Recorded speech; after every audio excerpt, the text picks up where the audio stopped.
ভাই আসসালামু আলাইকুম, কেমন আছেন সোহেল ভাই? ওয়ালাইকুম আসসালাম। সুমন, ভালো আছো? জি ভাই, ভালো আছি।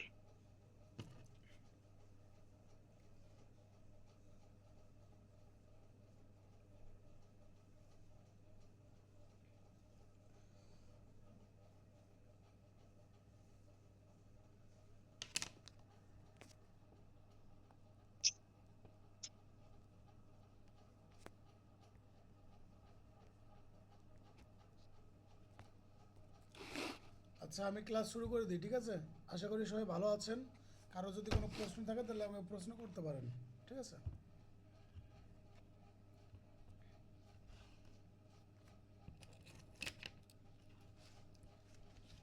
কারো প্রশ্ন থাকলে দ্রুত প্রশ্ন করেন, না হলে আমি দ্রুত কন্টিনিউ করব।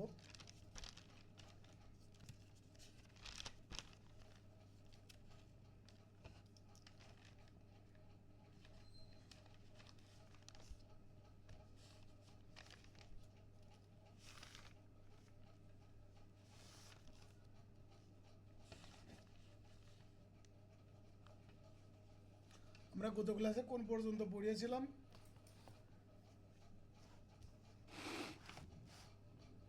একটু বলুন তো, গত ক্লাসে কোন পর্যন্ত পড়িয়েছিলাম?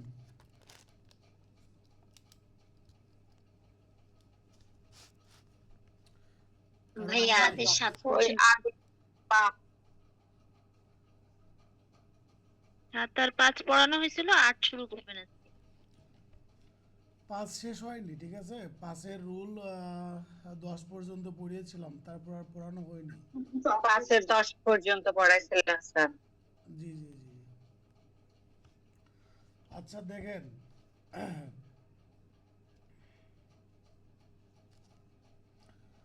বিধি 11-তে বলতেছে আদেশ 5 বিধি 11। এখানে স্পষ্টভাবে বলে যাচ্ছে যে একটা দেওয়ানি মামলায় যতজন বিবাদী থাকবে এই প্রত্যেক বিবাদীর উপর কি করতে হবে? সমন জারি করতে হবে। একজন বিবাদীও যেন বাদ না যায়, এই জন্য বলা হচ্ছে প্রত্যেক বিবাদীর উপর সমন জারি করতে হবে। শুধুমাত্র একটা লাইনটা আপনারা পড়বেন। তারপরে 12তে বলতেছে বিবাদীর উপর সমন কিভাবে জারি করবেন। ব্যক্তিগতভাবে বা তার প্রতিনিধির উপর সমন জারি করতে হবে। এই যে যে বিবাদী থাকবে সেই বিবাদীর উপর ব্যক্তিগতভাবে, অথবা যদি বিবাদীর কোনো প্রতিনিধি থাকে সেই প্রতিনিধির উপর সমন জারি করা যাবে। তারপর 13তে চলে যান, বিধি 13। যে এলাকায় বা আদালতের এখতিয়ারে যার উপর সমন দেওয়া হবে সে যে এলাকায় ব্যবসা করে, কার্য না করলে তার প্রতিনিধি ব্যবসা করে বা কার্য করলে তার উপর কি করা যাবে? জারি করা যাবে বা কার্যকর করা যাবে। মানে বিবাদী যে এলাকায় ব্যবসা করে, বসবাস করে, তারপর আপনার তার কোনো কর্মস্থল যদি থাকে সেই কর্মস্থলেও কি করা যাবে? সমন জারি করা যাবে। এটা হচ্ছে বিবাদীর উপর।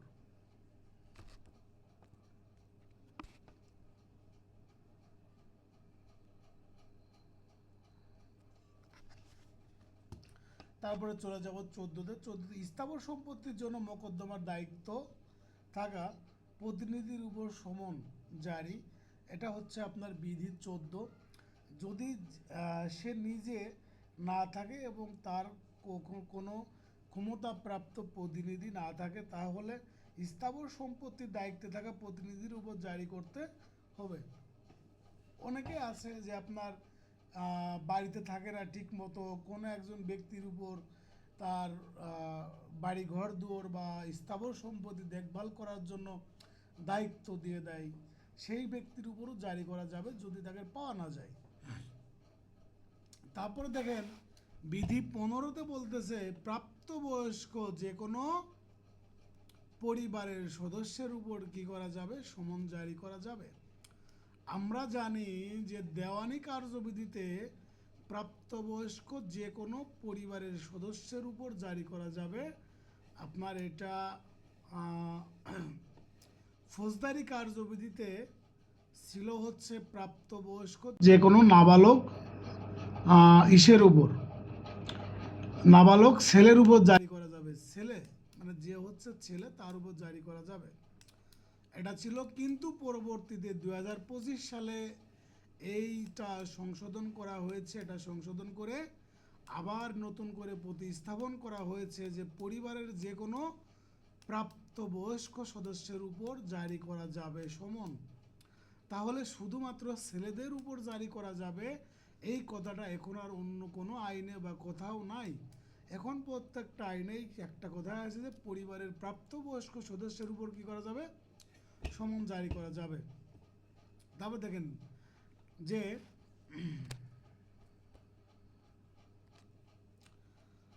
16তে চলে যান, সমন গ্রহণকারীর প্রাপ্তি স্বীকার স্বাক্ষর গ্রহণ করবেন।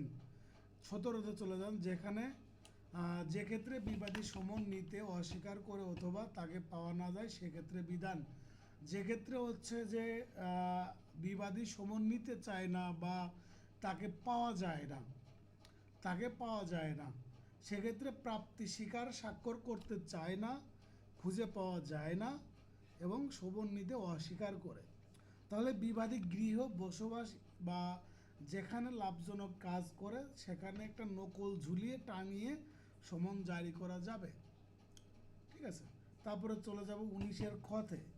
এখানে 19-এর খতে বলতেছে বিধি 19-এর খ, ব্যক্তিগত জারির অতিরিক্ত হিসাবে ডাকযোগে কি করা যাবে, সমন জারি করা যাবে।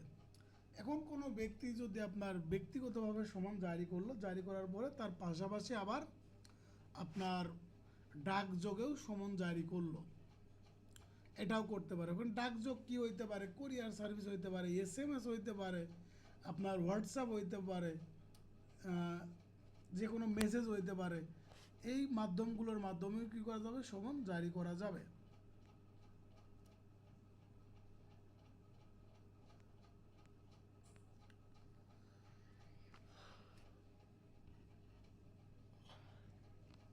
এটা হচ্ছে 19-এর খ, বিধি 19-এর খ।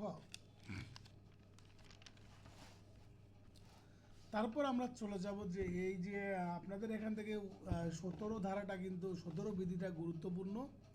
তারপরে বিধি 20 এটাও গুরুত্বপূর্ণ।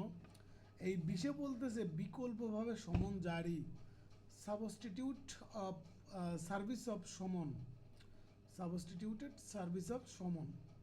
দেখেন এই ক্ষেত্রে আপনার বিবাদী যদি আত্মগোপন করে অন্য কোনোভাবে জারি করা যাচ্ছে না সমন, তাহলে বিকল্পভাবে সমন জারি করা যাবে। বিবাদী গৃহের প্রকাশ্য স্থানে বিবাদীর সর্বশেষ বসবাস করেছে সেইখানে বা ব্যবসা করে এরকমের একটা স্থানে কি করা যাবে, সমন লটকিয়ে বলতে এখানে ঝুলিয়ে বা টানিয়ে সমন জারিকে বোঝায়।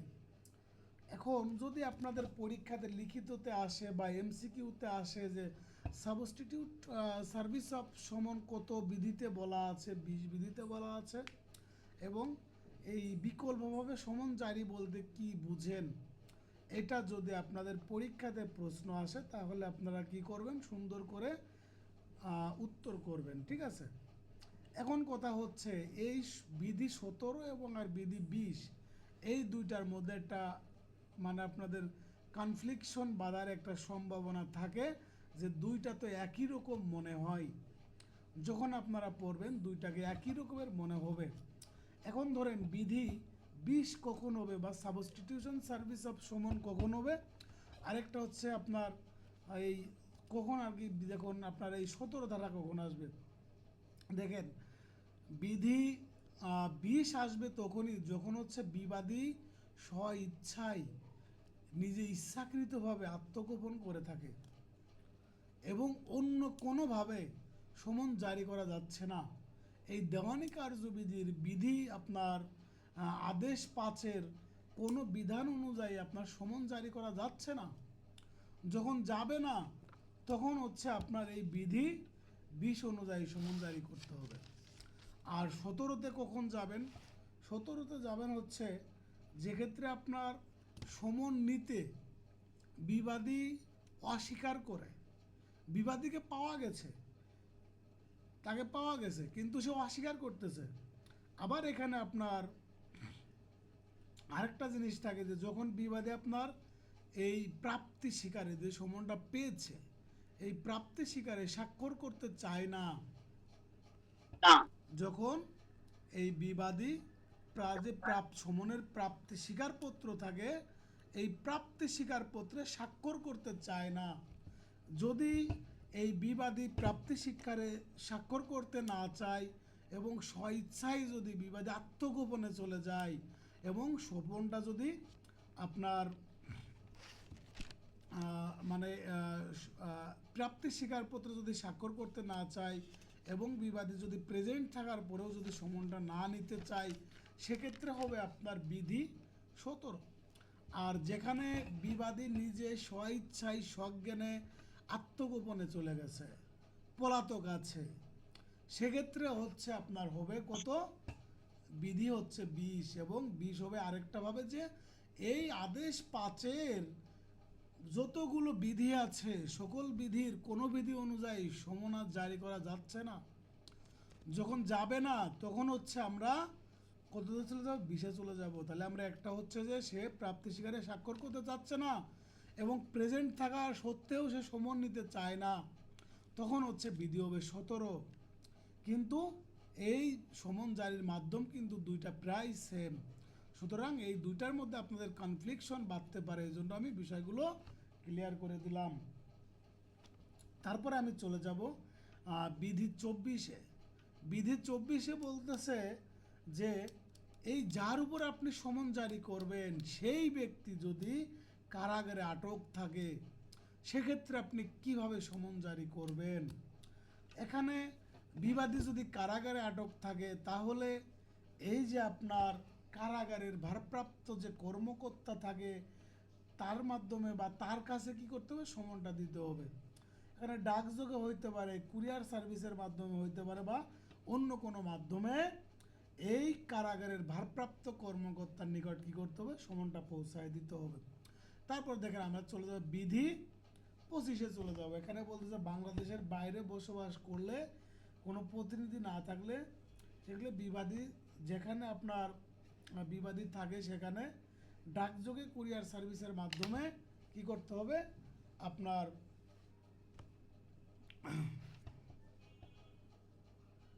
সমনটা পৌঁছায় দিতে হবে। ঠিক আছে, এটা হচ্ছে 25-এ, যেখানে হচ্ছে বিবাদী বাইরে থাকে, দেশের বাইরে যদি থাকে সেক্ষেত্রে। তারপর দেখেন 26-এ চলে যাব। বিধি 26-এ হচ্ছে আপনার বিদেশের রাজনৈতিক প্রতিনিধি এবং আদালতের মাধ্যমে বৈদেশিক রাষ্ট্রে সমন জারি। ঠিক আছে, এখান থেকে শুধুমাত্র টাইটেলটা পড়বেন, ভিতরে পড়ার দরকার নাই। তারপরে বিধি 27-এ চলে যাব। এখানে বলতেছে সরকারি কর্মকর্তা, রেলওয়ে, স্থানীয় কর্তৃপক্ষের মাধ্যমে বা স্থানীয় কর্তৃপক্ষের কর্মকর্তার উপর সমন জারি। এখানে ওই যে আপনার রেলওয়ে বা স্থানীয় কর্তৃপক্ষের কর্মকর্তার যে অফিসে তারা চাকরি করে ওই অফিসের প্রধান বরাবর কি করতে হবে, সমন জারি করতে হবে। তারপরে আপনার ওই প্রধান হচ্ছে তার নিকট কি করবেন, সমনটা পৌঁছায় দিবেন, সমনটা পৌঁছায় দিবেন। আমাদের সোহেল ভাইকে যে দেখলাম, ফৌজদারিতে পড়ছিলাম এই ক্ষেত্রে 2 কপি দিতে হবে, এখানেও কি 2 কপি দিতে হবে? এখানে কোনো কফি উল্লেখ নাই। ঠিক আছে, যেহেতু উল্লেখ নাই সেহেতু এই ধরনের প্রশ্ন আসবেই না। আমাদের যখন উল্লেখ থাকবে তখন আমরা সেটাকে মার্ক করে পড়ব, যেহেতু আমাদের 2 কপি দিতে হবে না কয় কপি দিতে হবে, যেহেতু উল্লেখ নাই সো আমরা এটাকে কোট করব না, মার্ক করব না। তারপরে চলে যাব আমরা বিধি 28-এ। এখানে বলতেছে যে সৈনিক, নাবিক এবং বৈমানিক এর উপর সমন জারি, মানে নেভি, আর্মি অফিসার, তারপরে হচ্ছে আপনার বিজিপি বা আদার্স অন্যান্য ডিফেন্সে যারা আছে তাদের উপর সমন জারি। এটা হচ্ছে যে ওই যে যেই আপনার আর্মিদের মধ্যে যে কমান্ডিং অফিসার আছে এই কমান্ডিং অফিসারের নিকট কি করতে হবে, সমন জারি করতে হবে। তারপরে সেই কমান্ডিং অফিসার কি করবেন, সমন পরিপূর্ণভাবে তার নিকট পৌঁছায় দিবেন, সরাসরি তার কাছে সমন জারি করা যাবে না।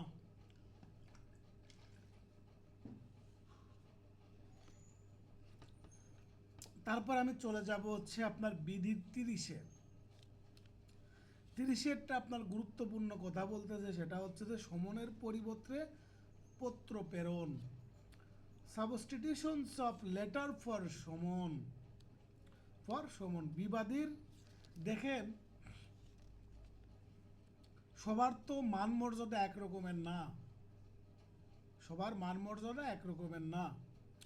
কেউ ভিআইপি পার্সন আছেন, কেউ এমপি আছেন, মন্ত্রী আছেন, অনেকে নোবেল বিজয়ী আছেন, আবার অনেকে আপনার বড় মাপের প্রফেসর আছেন, নামকরা প্রফেসর, ঢাকা বিশ্ববিদ্যালয় বুয়েটের প্রফেসর, মেডিকেলের প্রফেসর, তারপরে আপনার রাজশাহী বিশ্ববিদ্যালয়, চট্টগ্রাম বিশ্ববিদ্যালয়, বিভিন্ন বিশ্ববিদ্যালয়ের নামকরা কিছু প্রফেসর আছে, বা আদার্স অন্যান্য হাই কমিশন থেকে শুরু করে যাদের মনে হয় যে সাধারণ মানুষ না, তারা একটু ভিআইপি টাইপের, তাদেরকে সমন দিলে তাদের অসম্মান হইতে পারে, তখন তাদের সমন না দিয়ে তাদেরকে পত্র প্রেরণ করা হয়, পত্র দেওয়া হয়। এটা হচ্ছে বিধি, হলো আপনার 30-এ উল্লেখ আছে এই পত্র দেওয়ার মাধ্যমটা বা এই পত্র দেওয়ার বিধানটা। ঠিক আছে, পত্র দেওয়ার বিধান আছে কততে? 30-এ, বিধি 30-এ। সো এইখান থেকে আপনাদের খুব কম পড়া কিন্তু গুরুত্বপূর্ণ, এবং কোন বিধিতে কি বলা আছে এগুলো আপনার কিন্তু মুখস্থ রাখতে হবে, সুন্দর করে মুখস্থ করবেন।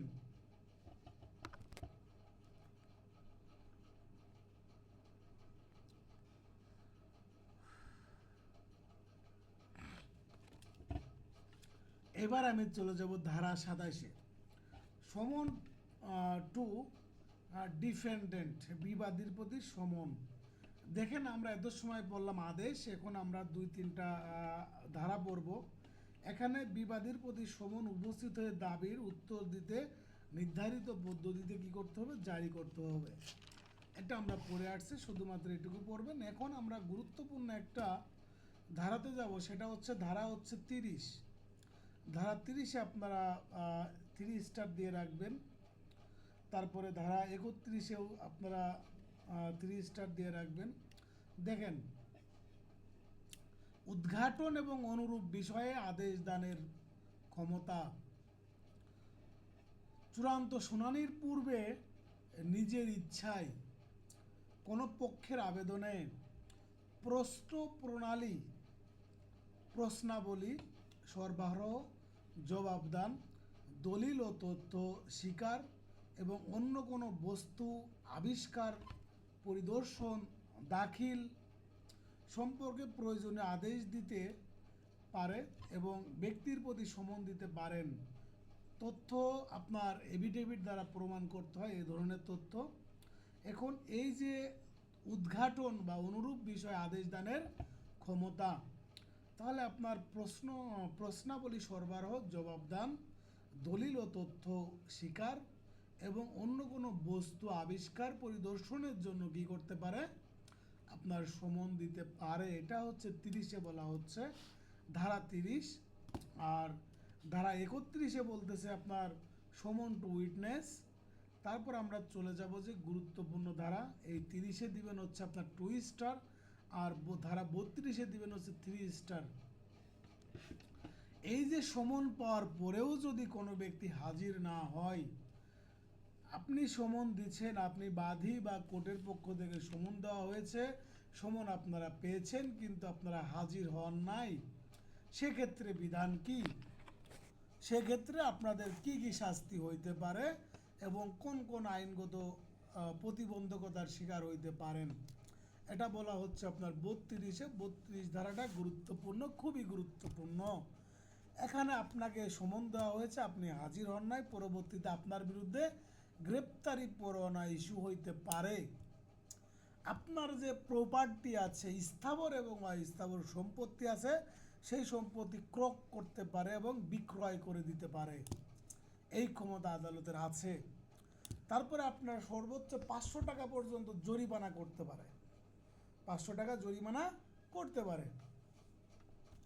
তারপরে আপনার জামানত দেওয়ার জন্য যে আদেশ দিবেন, আদেশ দিতে পারেন, সেটা ব্যর্থ হলে আপনাকে কি করতে পারবেন? কারাগারে প্রেরণ করতে পারবেন, কারাগারে প্রেরণ করতে পারবেন। তারপরে দেখেন, এই হচ্ছে আমাদের এই ধারা 32 এবং সমনের যে বিধানটা, এই আপনার আদেশ 5 এটাতে বলা আছে। আপনারা খুব সুন্দর করে এই সমনটা ভালো করে পড়বেন। আমি কিন্তু আপনাদের আরেকটু তথ্য দিয়ে রাখি, যেটা হচ্ছে যে আপনাদের এই ধারা 24 পর্যন্ত আদেশ হচ্ছে আপনার 1, 5, 6, 7, 8, 9 এই কয়টা আদেশের থেকে আপনাদের কিন্তু মিনিমাম 5-6টা প্রশ্ন আপনারা এমসিকিউতে পাবেন, আর লিখিত পরীক্ষাতে আপনারা 6, 7, 8, 9 এবং এই কয়টা ধারা থেকে এবং এই কয়টা আদেশ থেকে আপনারা কিন্তু মিনিমাম একটা প্রশ্ন বা একটা বা দুইটা প্রশ্ন আপনারা পাবেনই। মিনিমাম একটা প্রশ্ন তো লিখিততে পাবেন এবং দুইটাও পাবেন বা পাইতে পারেন। যদি ভাগ্য ভালো থাকে তাহলে দুইটা প্রশ্নও পেয়ে যাবেন লিখিততে। আর এমসিকিউতে আপনারা 6-7টা প্রশ্ন পাচ্ছেন, ইজিলি পাচ্ছেন। সুতরাং আপনাদের এই যে যে আদেশগুলো আমি বললাম, এই আদেশগুলো আপনারা অধিক গুরুত্বর সাথে পড়বেন, আর অন্যান্য যে আদেশগুলো আছে তারপরে গিয়ে কোন আদেশ থেকে কতটুকু পড়া লাগবে, কতটুকু গুরুত্বপূর্ণ, আমি সুন্দর করে আপনাদের বলে বলে যাব।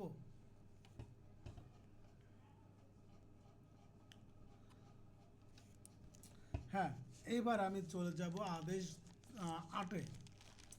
আদেশ 8 আমরা এই যে ভাইয়া, জি ভাই ধারা 31-এর কি শুধু ইংরেজিটা পড়বো? ধারা 31 পড়ার দরকার নাই। আচ্ছা, 31 ধারাটা আপনাদের পড়ার দরকার নাই। 30টা মোটামুটি ভালো করে পড়বেন, আর আদেশ ধারা 32টা একটু বেশি ভালো করে পড়বেন। লিখিত জবাব, রিটেন স্টেটমেন্ট। বাদী কি দেয়? বাদী হচ্ছে আপনার আরজি দাখিল করে, আর বিবাদী হচ্ছে আপনার লিখিত জবাব দেয়।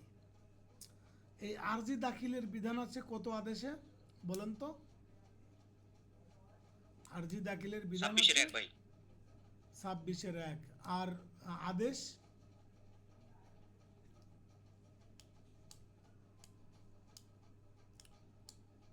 আদেশ হচ্ছে ভাই আদেশ 7-এ। 94। আদেশ হচ্ছে 7-এ বলা আছে, এবং বিস্তারিত এই আরজি সম্পর্কে বিস্তারিত বলা আছে 7-এ। এখন আমরা লিখিত জবাব, 7-এ হচ্ছে আরজি আর 8-এ হচ্ছে লিখিত জবাব, ঠিক আছে? আর 6-এ কি বলা আছে? 6-এ বলা আছে আরজি জবাব, দুইটাই বলা আছে। 6-এ বলা আছে জেনারেলি প্লেডিংস, ঠিক আছে? প্লেডিংস মিন্স হচ্ছে আপনার plant or written statement. Plant or written statement মানে দুইটাই বলা আছে। এখন আমাদের আলোচ্য আদেশটা হচ্ছে লিখিত জবাব, আদেশ হচ্ছে 8। এখানে লিখিত জবাব, সমন পাওয়ার 30 দিনের মধ্যে, 30 দিনের মধ্যে কি করতে হবে? লিখিত জবাব দিতে হবে। এখন এই সমন পাওয়ার অতিরিক্ত 30 দিন সময় দিতে পারেন আদালত। মানে 30 দিন হচ্ছে আপনার কি হচ্ছে, লিগালি সে পাচ্ছে, মানে সমন পাওয়ার 30 দিনের মধ্যে হচ্ছে আপনার লিখিত জবাব দাখিল করতে হবে। এই 30 দিনের মধ্যে যদি ব্যর্থ হয় বিবাদী আপনার লিখিত জবাব দিতে, তাহলে আদালত বিশেষ বিবেচনায় আর অতিরিক্ত 30 দিন সময় দিতে পারেন, আর অতিরিক্ত 30 দিন সময় দিতে পারেন। তাহলে লিখিত জবাব দাখিলের সর্বমোট সময় কত দিন? 60 দিন, ঠিক আছে? 60 দিন মানে প্রথমে দিবে হচ্ছে আপনার 30 দিন, তারপরে গিয়ে যদি ব্যর্থ হয় তাহলে আদালত আরও 30 দিন অতিরিক্ত সময় দিতে পারবে। তাহলে লিখিত জবাব দাখিলের সময় কত দিন? 60 দিন, ঠিক আছে? 60 দিনের মধ্যে দিতে হবে। এবং যদি প্রশ্নে যদি উল্লেখ করে দেয় বা হিন্টস দেয় যেখানে একটা টেকনিক্যাল প্রশ্ন করেছে, তাহলে এখন যদি প্রশ্ন আসে যে সাধারণত লিখিত জবাব দাখিল করতে হবে কত দিনের মধ্যে? 30 দিনের মধ্যে। আর যদি প্রশ্ন করে যে সর্বমোট কত দিনের মধ্যে এই লিখিত জবাব দাখিল করতে হবে, তাহলে 60 দিন। 60 দিন করে। এরপর দেখেন, তখন 60 হ্যাঁ দিন হবে। 60 দিন। দেখেন এরপর যদি বিবাদী দাখিল করতে ব্যর্থ হয়, এই 60 দিনের মধ্যেও যদি লিখিত জবাব দাখিল করতে ব্যর্থ হয়, তাহলে আপনার মামলাটা কোথায় চলে যাবে? এক্স পার্টিতে চলে যাবে। এক্স পার্টি বলতে কি বোঝে বা কি বুঝেন আপনারা বলেন তো? এক্স পার্টি বলতে বোঝায় যে বাদী হচ্ছে হাজির, বিবাদী হাজির না, একতরফাভাবে একতরফাভাবে মামলাটা নিষ্পত্তি হয়ে যাওয়া, একতরফাভাবে মামলাটা নিষ্পত্তি হয়ে যাওয়া।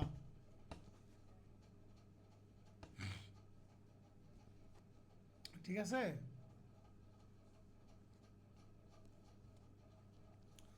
এক্সপার্টি বলতে বোঝায় যে আপনার বাদী হচ্ছে হাজির, বিবাদী হাজির না, বিবাদী হাজির নাই, তখন মামলাটা বিবাদীর অনুপস্থিতিতে এই মামলাটা কি হবে? একতরফাভাবে নিষ্পত্তি হবে। এই নিষ্পত্তি হওয়ার বিধানটা হচ্ছে কি আপনার এক্স পার্টি বলা হয় বা একতরফাভাবে নিষ্পত্তি। আমরা আমরা আরো বিস্তারিত পড়ব আদেশ 9। দেখেন এক্স পার্টিভাবে নিষ্পত্তি হবে কখন? যদি 60 দিনের মধ্যে লিখিত জবাব দিতে ব্যর্থ হয়। একতরফা আদেশের বিরুদ্ধে বিবাদী কি করতে পারবেন? রিভিশন দায়ের করতে পারবেন।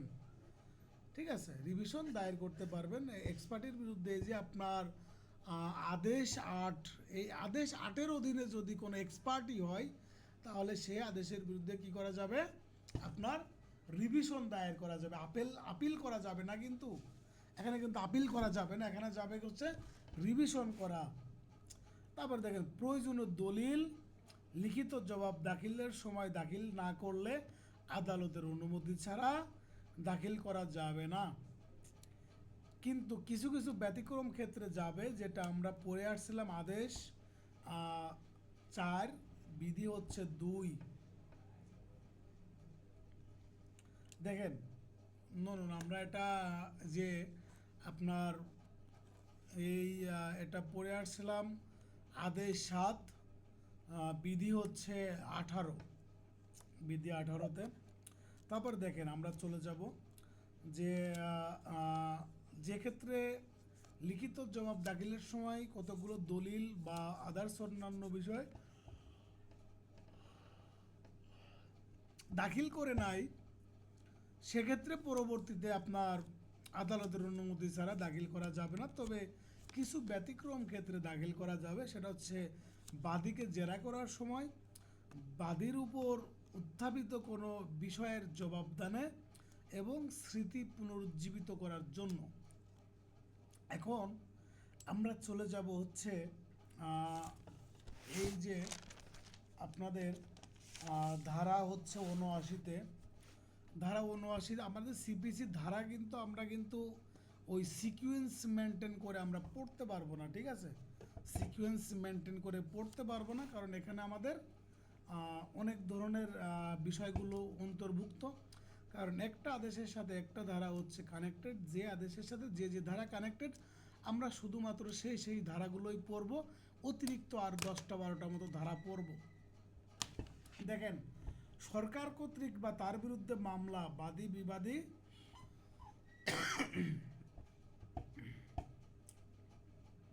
কে হবে? বাংলাদেশ। আপনি এই যে সরকারের বিরুদ্ধে মামলা করে আপনি বিবাদী দিবেন বিএনপি, বিবাদী দিবেন আওয়ামী লীগ, বিবাদী দিবেন জামাত, এটা দিতে পারবেন না। দিবেন কি? ধরেন যে বিএনপি হচ্ছে আপনার ক্ষমতায় আছে, আপনি সরকারের বিরুদ্ধে মামলা করতেছেন, বা বিএনপির সরকার থাকাকালীন আপনি তার কোনো একটা পলিসিতে আপনি সংক্ষুব্ধ হয়েছেন, আপনি কিন্তু তখন বিবাদী বিএনপিকে করতে পারবেন না, তখন করবেন কাকে? বাংলাদেশকে বিবাদী করতে হবে আপনার। ঠিক আছে, তারপর দেখেন নোটিশ। ধারা 80-তে বলা আছে নোটিশ প্রদানের ক্ষেত্রে যে বিধান আছে, এই বিধানটা আপনার 80-তে বলা আছে। এটা আপনারা একটু কি করবেন, গুরুত্বপূর্ণ, সেহেতু আপনারা 3 স্টার দিয়ে রাখবেন। সরকার বা সরকারি কর্মকর্তার বিরুদ্ধে মামলা করার পূর্বে 2 মাসের কি করতে হবে? নোটিশ দিতে হবে। আপনি যদি সরকারের বিরুদ্ধে মামলা করতে চান, তাহলে মিনিমাম মামলা করার 2 মাস আগে আপনাকে নোটিশ দিতে হবে। মামলা করার 2 মাস আগে আপনি সরকারকে নোটিশ দিবেন যে আপনার বিরুদ্ধে আমি মামলা করতেছি বা মামলা করব। ঠিক আছে, মামলা করব। এখন কথা হচ্ছে 2 মাস না 3 মাস স্যার, 3 মাস। এখন কথা 2 মাস, হচ্ছে 2 মাস হবে। যে নোটিশ দিয়ে মামলা করলে লিখিত জবাব দাখিল করবে 60 দিনের মধ্যে। ও, কয় মাসের মধ্যে? 2 মাসের মধ্যে। নোটিশ দিয়ে যদি মামলা করে তাহলে আপনার এই 60 দিনের মধ্যে লিখিত জবাব দাখিল করবেন। ভাইয়া এখানে ধরেন প্রশ্নের ক্ষেত্রে যদি উত্তরে ওনারা 60 দিনও দেয় 2 মাসও দেয়, তখন আমরা উত্তরটা কোনটা দিলে বেটার হবে? আপনারা যদি অপশনে দুইটার একটাও মানে অ্যাড করা না থাকে তাহলে যে কোনো একটা দিবেন, যে কোনো একটা দিবেন। তবে আপনার বেয়ার অ্যাক্টে যেটা আছে, বেয়ার অ্যাক্টে যদি আপনার ওইটা যদি আপনার মনে থাকে যে ওটা বেয়ার অ্যাক্টে 60 দিন দেওয়া আছে তাহলে 60 দিন দিবেন। বেয়ার অ্যাক্টে যদি 2 মাস থাকে তাহলে 2 মাস দিবেন। তবে যে কোনো একটা দিবেন, একটাতেও ভুল হবে না, দুইটাতেই আপনারা সঠিক নাম্বার পাবেন। ঠিক আছে, তারপরে দেখেন এই সরকারকে যদি আপনারা নোটিশ না দিয়ে মামলা করেন, উইদাউট নোটিশে যদি সরকারের বিরুদ্ধে মামলা করেন তাহলে সরকার লিখিত জবাব দাখিলের জন্য সময় পাবেন আপনার 3 মাস, অর্থাৎ 90 দিন। 3 মাস সময় পাবেন লিখিত জবাব দাখিল করার জন্য। এটা হচ্ছে আপনাদের এই ধারা 80।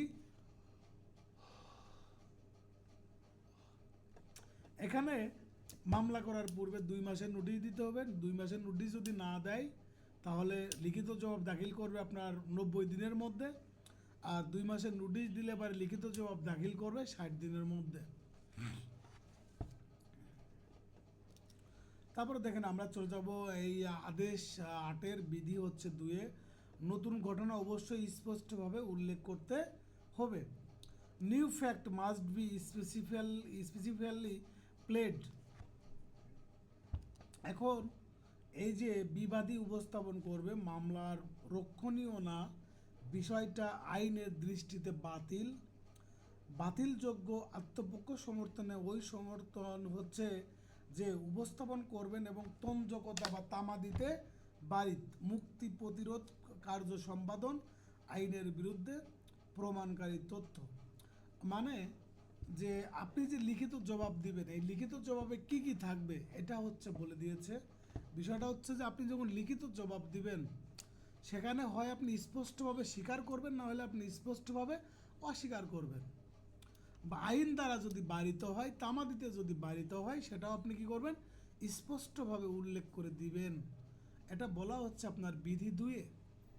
মানে লিখিত জবাবটা হচ্ছে যে আপনি বাদী যে দাবিগুলো করেছে এই দাবিগুলো হয় আপনি স্বীকার করে নেবেন, না হলে অস্বীকার করে নেবেন। এই বাদীর দাবিগুলো হয় আপনি স্বীকার করবেন, না হলে অস্বীকার করে নেবেন। তারপরে চলে যাব হচ্ছে আমি আপনার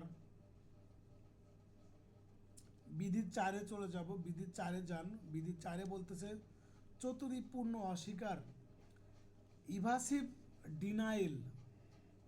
ইভাসিভ ডিনাইল এটা করা যাবে না। ইভাসিভ ডিনাইল বলতে বোঝাচ্ছে যে আপনি এই চতুরতার সাথে টেকনিক্যালি আপনি কি করলেন, লিখিত জবাব আপনি অস্বীকার করলেন কিন্তু সরাসরি করলেন না। ঘুরায় পেঁচায় আপনার অ্যাডভোকেটসির যে জ্ঞান আছে সেই জ্ঞান খাটায় আপনি সুন্দর করে অস্বীকার করে দিলেন, এইটা করা যাবে না। সরাসরি হয় হ্যাঁ অথবা না, বা স্পষ্টভাবে অস্বীকার করতে হবে। আপনি মানে টেকনিক্যালি বা আপনি মানে ক্রিটিক্যাল ব্রেন দিয়ে চালাকি করে আপনি অস্বীকার করতে পারবেন না। এটাই বলা হচ্ছে আপনার এই বিধি 4-তে। বিধি 4-এ বলতেছে এখানে যে আপনার ইংরেজি টাইটেলটা দেওয়া আছে না, ইভাসিভ ডেনিয়াল, এইটাতে আপনার একটু দাগ দিয়ে রাখবেন, এটা একটু পড়বেন। এটা উঠাই দিয়ে বলতে পারে যে কোন বিধিতে বলা আছে। হ্যাঁ, তারপরে বিধি হচ্ছে আপনার 5-এ চলে যাব আমি। এখানে বলছে বিবাদী লিখিত জবাব সুস্পষ্টভাবে অস্বীকার না করলে তা বিবাদী স্বীকার করেছে বলে গণ্য হবে। মানে আপনি লিখিত জবাব যদি আপনি লিখিত জবাবে যদি আপনি বাদীর দাবিগুলো সুস্পষ্টভাবে অস্বীকার না করেন, তাহলে আপনি এই বাদীর দাবিগুলো স্বীকার করেছেন বলে গণ্য হইবে।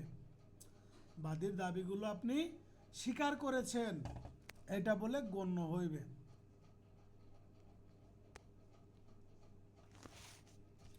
তারপর দেখেন, আমি চলে যাব হচ্ছে আপনার এই আদেশ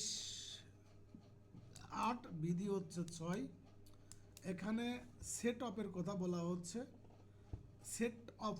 সেট অফটা আমরা এই সেশনটা শেষ করে নতুন যে সেশন দেব ওই সেশনে আমরা আলোচনা করব। সুতরাং আপনারা এখনই আমি লিঙ্কটা কেটে দিচ্ছি, আপনারা লিঙ্ক দিলে আবার দ্রুত আসবেন, ঠিক আছে? আবার দ্রুত আসবেন।